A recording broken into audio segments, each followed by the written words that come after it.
Hi everyone, my name's Spencer and welcome back to my channel. It's been a little while since we've seen each other, so how are you doing? Let me know.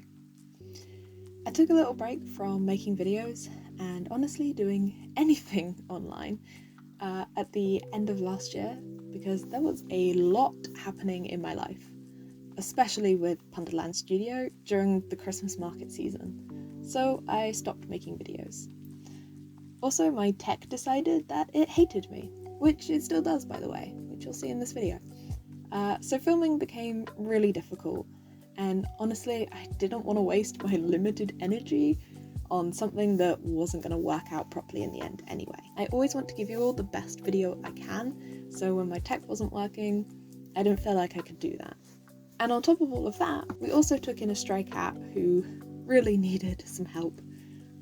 So we've been fostering her for the past month or so. So that's kind of affected productivity and all sorts of things on our end. So here's a flip through of all the different themes that I made last year, including the themes at the end of the year that you didn't really get to see. If you like any of these hidden themes, do let me know and maybe I'll recreate them at some point this year. I did enjoy making all of them, but there's definitely things that I would want to improve on in each theme, so I would be happy to show you that. As you can see, I also found a weekly setup that really worked for me with everything that was going on at the time, so I pretty much used that through the remainder of 2023. So it was having these little boxes on the left-hand page for general events and a to-do box, and then using the pages after it to either make more detailed to-do lists or journal. As the year went on, I actually found myself using these pages more and more just to journal and reflect on things, and it was something that I really enjoyed doing. So this has actually informed how I'm going to be journaling in 2024. So I am still going to be bullet journaling, don't worry, and my Bujo is still going to be my creative outlet, so you will still get to see that and see my setups, but I'm changing how I use my bullet journal. Instead of using it for absolutely everything, which has sometimes become quite overwhelming for me, meaning that I don't use it, which is completely counterproductive. I'm going to be using my bullet journal in tandem with a Hobonichi techo. I really hope I'm saying that right. I may have done a year of a Japanese degree, but my memory of Japanese is rusty. So the Hobonichi is going to be my goals planner and more of a work planner, if you'd like. And then my bullet journal is going to be more personal and more for memory keeping and reflection, because I really enjoyed doing that at the end of last year and it helped me mentally a lot. So that's creating spreads like you can see in this flip through, like the pages about our stay at Longleat because we had a little holiday there, which was absolutely amazing. Highly recommend. If you can do it, do it. And spending New Year's with my partner and our best friend and the shenanigans that happened, including me watching the Scream movie for the first time. So if you have been anywhere on the internet for the last 6 months, you'll probably know Scream had a resurgence. It has always been our friend's favourite film and franchise. But I had never seen it, so I got to watch it for the first time with them, and oh my god, it was brilliant. Highly recommend. Right now though, I am going to be showing you how I am setting up my new bullet journal. Except it's not really new, because I still have quite a bit of space in this one that I was using in the second half of 2023, and I don't want to waste that. So we're sticking with this physical journal and starting 2024 in here. Because I'm going to be using the same journal, I'm actually going to do the same theme that I did for the front of bullet journal pages in 2023 for my front of bullet journal pages for 2024, if that makes sense. I'm going to be using the Midsummer washi tape set from Notebook Therapy and 2 purple pens, a darker and a lighter one, and 2 brown pens, again a darker and a lighter one. Both of these are from my Crayola Super Tips set. I will throw in some other washi tapes here and there, and I think all of them come from Stationery Pal, so if it's not from the Midsummer set that you see me get out at the beginning, that's where you can find them. I'll put links to the sites in the description box. Now, onto the setup. Something that I really enjoyed making last year were these like washi pages, where you cover an entire page with different washi tapes. I tended to do them at a diagonal because I just think that looks really cool. And there's just something about this that is really satisfying to me. Not just to make and to look at, but it's also really satisfying in like a tactile way. I can't explain it brilliantly, but just the way it makes the page feel, and I think because it like thickens it up, it's a really good way to create like a border page and separate different sections of the journal. The one that I'm making at the front here, I am using pretty much just those washi tapes from Notebook Therapy. It takes some experimentation to do this, which I was really hoping to show you guys, but alas, remember when I said my tech hates me? It still does, and it stopped filming for some reason, for about 20 minutes. So unfortunately, you only get to see the final result, not me, picking up and moving washi tape and choosing the designs and laying it differently and all of that good stuff. So I'm really sorry about that, but look how pretty it is, doesn't it look nice? For the cover page next to it, I kept it relatively simple. I put a heading in the middle and added some of this pretty washi tape that's like, I don't know, it gives me like a scientist journal vibes. And I put that at the top and bottom of the page, and then decorated the page with some gold foiled stickers as well. And these came with the Notebook Therapy set. I also go in and add some black washi tape with this really thin gold foiled washi tape. Both of those tapes are from Stationery Pal. I also added in these grey watercolour circle washi stickers, and they are also from Stationery Pal, but they don't just come in like black and grey, they come in all sorts of colours. I think I've also got them in like pink, blue and purple. Yeah, I think there's more. Unlike my usual front of bullet journal pages, I haven't done a future log in this setup because the one that I made at the very beginning of this journal actually spans from July 2023 to June 2024, because I always like a little bit of space, like extra space with planning so I can see what's coming up, which I think is going to be more than enough to cover how much more I can fit in this journal. So I didn't really see the point in adding another one. Also, let's be real, who wants to write out a bunch of tiny numbers anyway? Flipping over, I'm creating another pocket page for 2024. I know I have one at the front of this journal and that it is still functional, but I want to keep the things in that from just 2023, so I'm making a new one for the upcoming year. I usually put things like business cards from small businesses, brochures and Comic-Con bracelets in this pocket, basically things linked to memories or events that I've been to. For some of them, like the Longleat stickers, which were handmade by a small business, I will put their details in the description box as well. I've kept the packaging in the front pocket because that is what has all the business details on it. And then I have used the stickers in my memory spread. I think this year I'll be doing something similar with the smaller items like the Comic-Con bracelets, because they do fall out quite a bit. So I'll actually stick those in 2 pages, I think.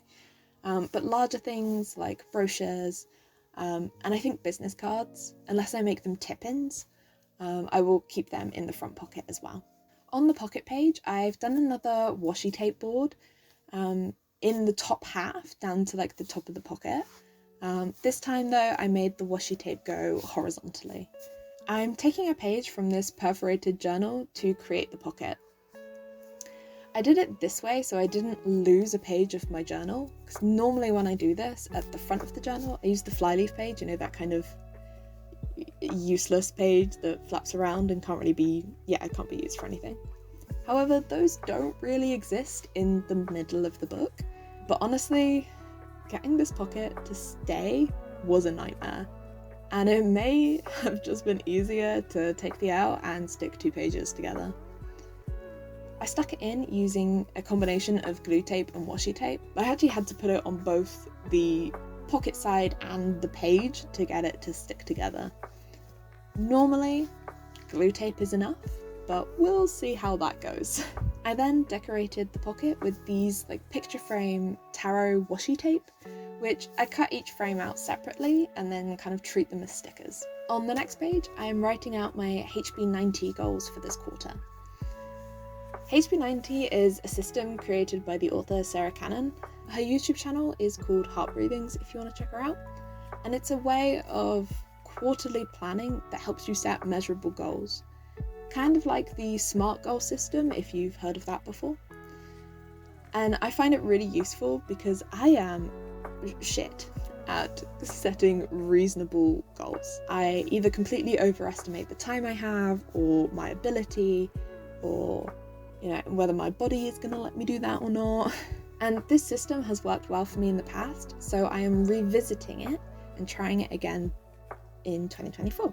I know I said that I'm not going to be using my bullet journal as a goals planner, and that is true, but one of my goals is related to mental health and my general well-being, which is relevant to this journal, so I'm writing them down in here as well.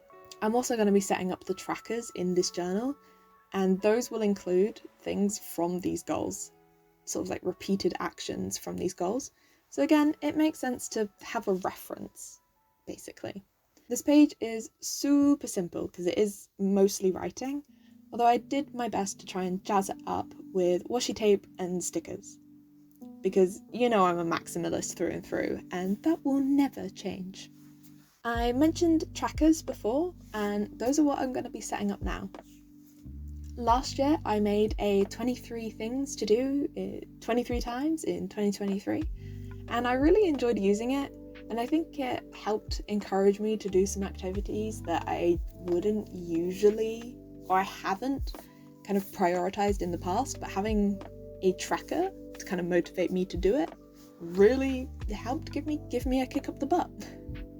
So I'm going to be setting up another one here in this journal. I am doing something quite unlike me, and I'm turning my journal for this one, mostly because both pages on this double page spread need more horizontal space, so I don't mind it as much than when I do something like this and I have on one page it's a vertical layout and then on the other page it's horizontal. That really frustrates me to use because I feel like I'm turning my journal too much, but with these trackers that are going to be working in tandem, it kind of makes sense. The tracker for my 24 things in 2024 is basically a big tick box. I've got space to write each thing and then 24 boxes following it to colour in each time I do the thing. The top action to do 24 times is actually linked to my writing goal, which is to write for a total of at least 5 hours this quarter. So this top one actually tracks my 15-minute writing sprints. And if you're following the maths, you will realise that actually means I only need to do 20 sprints, not 24, to hit this goal. So I've drawn a little line to mark where that is, and anything past that is a bonus. I haven't fully decided what else I want to track though, so if you have any ideas, comment them below and maybe I will add them to this tracker. I then wrote out the heading in the space to the right hand side, but honestly, I didn't sketch the lettering out properly beforehand and I ended up hating how this looked. So I cover this up with washi tape in a little bit. I should really know by now that I need to sketch out any lettering that I do because if it ends up looking too much like my kind of regular writing, I don't like it. Not for headings and more decorative things anyway. So instead, I actually write the title much smaller just above the tracker. I've also coloured the alternate lines on the tracker in with the purple colour that I like. Highlighting every other line is something that I do enjoy doing in my journal, particularly on list-like spreads, although I usually do it in a lighter colour than the purple I've used here, but since I'm writing in black, the writing's going to show up just fine regardless. Do you guys remember how earlier in this setup I said something about not wanting to write a bunch of tiny numbers? Well, apparently I hate myself, and even though I forewent the future log, I still decided to make a tracker where I had to write out numbers in small boxes. This tracker is my actual writing sprints tracker. So this is here to give more details than the simple checkbox in the 24 and 24 tracker. So my writing goal actually has a good, better and best target. So I have one tracker for the good target. That's basically the target that I would be absolutely happy to reach if I make that good, golden, awesome. And that's the 5 hours of writing. So that tracker has 20 spaces for 15-minute writing sprints. The next tracker is for the better result, which would be 10 hours of writing. So that has a further 20 spaces. Then next to that one is the best result, which is kind of like an out of this world result. Like a, oh my god, how amazing, we reached this. Wow, I could not have expected this. Brilliant, kind of thing. And that's for 20 hours of writing throughout this quarter. Because this one is such a big jump, it has the same setup as the previous trackers, just twice, if that makes sense. Each tracker has the sprint number down the side and then has space next to it for me to write the date that I did those 15 minutes and a space to write the words written in that sprint. This just gives me some extra information about when I write and how much I can write in 15 minutes. So this will help give me guidance if I want to set more writing related goals in the future that are maybe like word count focused rather than time focused, because then I can figure out, oh, okay, well, I can write 500 words in 15 minutes, which I have no idea if I can do that, but I guess we'll see at the end of this quarter.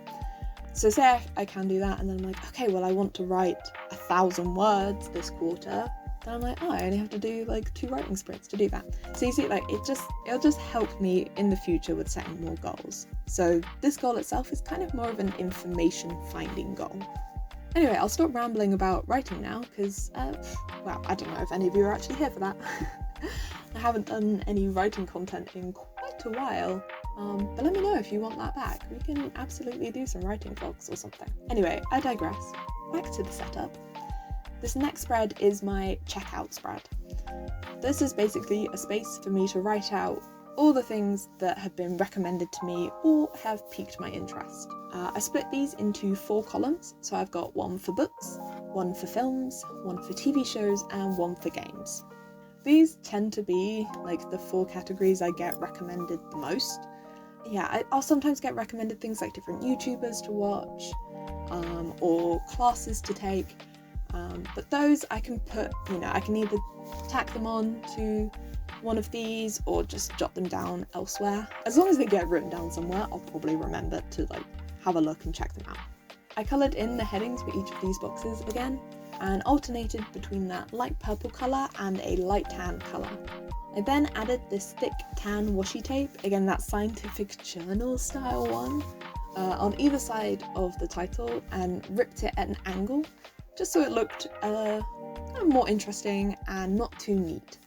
I then added the moon phases washi tape along the bottom of the page. This did cover up the bottom line of my column boxes, but honestly, I don't mind. I think it's pretty. I wanted to add stickers in between the list boxes as well, but I couldn't decide between these like vintage ticket stamp ones or the framed tarot ones. But ultimately I went with the ticket stamp ones because the colours went better, and also I think the ticket stamps are more appropriate given that this is kind of a media to checkout page. Now we're on to the last spread of this setup, and this is my library card spread. I call it this because this is basically where I record all of the books I read, films I watch, and games I play throughout the year. Pretty much all things you can get at a library.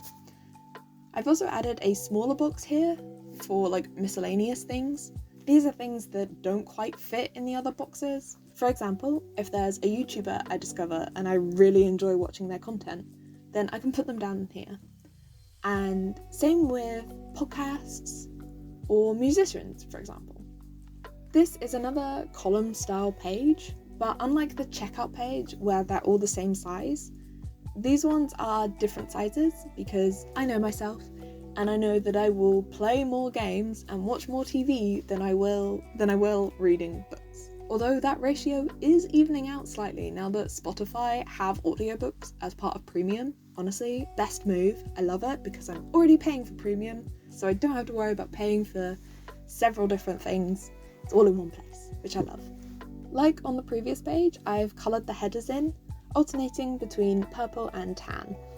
I've also split the main heading across the 2 pages, with library at the top of the left page and card at the bottom of the right page. I've also written it in this bounce calligraphy font that I've used periodically throughout this setup. Next, it is time for my favourite part, adding washi tape and stickers. This wide purple one with the bees is honestly my favourite from this whole set, in case you hadn't noticed from the amount that I've used it in this setup. So, of course, I had to use that again. I put it at the bottom of the left-hand page where it fit quite nicely, but there wasn't really space to go completely across the top of the right-hand page because of where the TV show's box is. So I laid it down across the whole space and then cut into it kind of around that box, so it looks like it goes behind the text box. I love this effect. I've done it in a bunch of different setups, and I think it's a great way to integrate your decoration with the rest of your spreads. And with that finished, here's the final flip through. Thanks for watching, everyone, and thank you so much for your patience whilst I got my shit together and got back to filming and posting. I hope you're all doing well and that you enjoyed the video. If you did like it, feel free to give it a like, and if you're new here, hit that subscribe button so we can hang out some more. I'll see you in the next video. Bye!